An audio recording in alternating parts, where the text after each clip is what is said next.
Om Swastiastu. Assalamualaikum warahmatullahi wabarakatuh. Salam sejahtera untuk kita semua. Shalom Namo Buddhaya. Salam kebajikan. Perkenalkan, nama saya Niputu Ayasmini, NIM 036, kelas 2A, Prodi D3, jurusan Teknologi Laboratorium Medis. Di sini saya akan membawakan materi mengenai komunikasi efektif. Apa itu komunikasi efektif? Komunikasi efektif adalah komunikasi yang mampu untuk menghasilkan perubahan sikap pada orang yang terlihat dalam komunikasi. Komunikasi efektif merupakan proses tersampaikannya gagasan, pesan, dan perasaan dengan cara yang baik dalam kontak sosial. Tujuan komunikasi efektif: memberikan kemudahan dalam memahami informasi yang disampaikan antara pemberi informasi dan penerima informasi, sehingga tercipta feedback yang baik antara pemberi dan penerima pesan secara lebih jelas dan lengkap. Komunikasi dikatakan efektif apabila, yang pertama, pesan dapat diterima dan dimengerti serta dipahami sebagaimana yang dimaksud oleh pengirimnya. Yang kedua, pesan yang disampaikan oleh pengirim dapat disetujui oleh penerima. Yang ketiga, tidak ada hambatan yang berarti untuk melakukan apa yang seharusnya dilakukan untuk menindaklanjuti pesan yang dikirim. Prinsip dasar komunikasi efektif. Yang pertama, respect. Hukum pertama yang terpenting dalam komunikasi yang efektif adalah sikap menghargai setiap individu yang jadi tujuan pesan yang kita sampaikan. Yang kedua, empati. Kemampuan untuk menempatkan diri pada situasi atau kondisi yang tengah dihadapi orang lain. Yang ketiga, audible. Mengandung makna pesan yang harus dapat didengarkan dan dimengerti. Yang keempat, clarity. Merupakan kejelasan dari pesan yang kita sampaikan.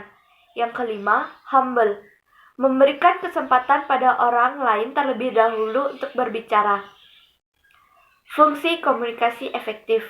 Yang pertama, fungsi informasi. Berfungsi untuk memberitahukan pesan kepada pihak tertentu agar komunikan dapat memahami maksud pesan tersebut. Yang kedua, fungsi ekspresi. Sebagai wujud ungkapan perasaan maupun pikiran komunikator terhadap sesuatu hal atau permasalahan. Yang ketiga, fungsi kontrol. Berfungsi untuk menghindari terjadi sesuatu hal yang tidak diinginkan dengan memberi pesan berupa perintah atau peringatan. Yang keempat, fungsi sosial. Berfungsi untuk menjalin keakraban di antara komunikator dan komunikan. Yang kelima, fungsi ekonomi. Digunakan untuk transaksi usaha yang berkaitan dengan finansial, barang, dan jasa.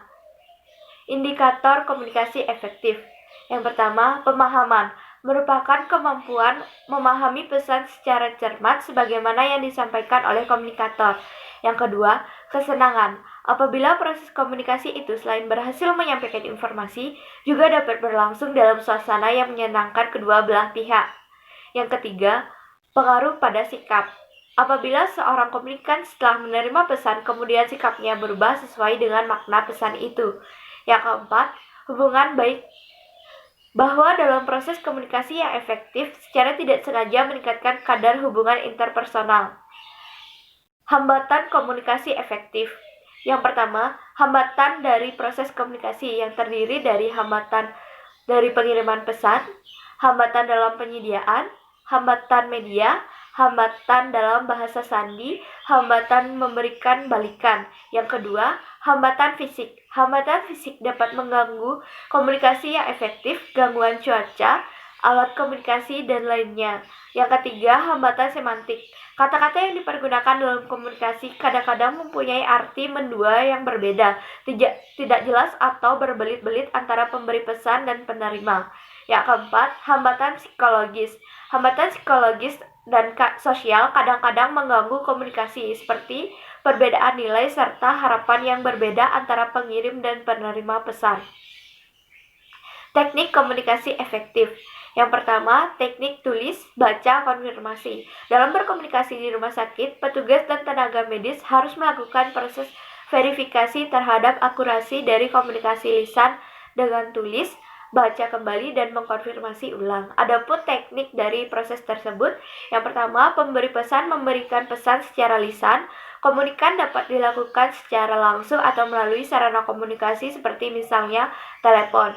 Selanjutnya, penerima pesan mencatat isi dari pesan tersebut, lalu isi pesan tersebut dibacakan kembali dengan jelas dan lengkap oleh penerima pesan.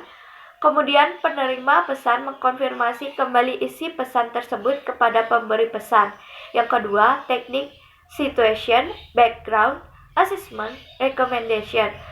Teknik ini dipergunakan dalam melakukan identifikasi terhadap pasien sehingga mampu meningkatkan kemampuan komunikasi antara perawat dengan dokter, bidan dengan dokter, dokter umum maupun dengan dokter spesialis. Maka pemberian laporan mengenai pasien lebih informatif dan terstruktur.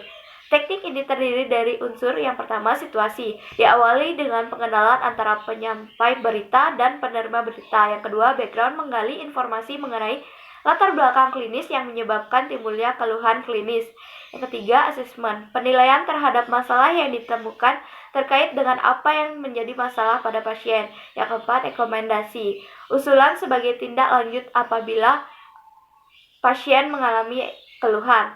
Sekian materi yang bisa saya sampaikan. Apabila ada salah kata, mohon maaf.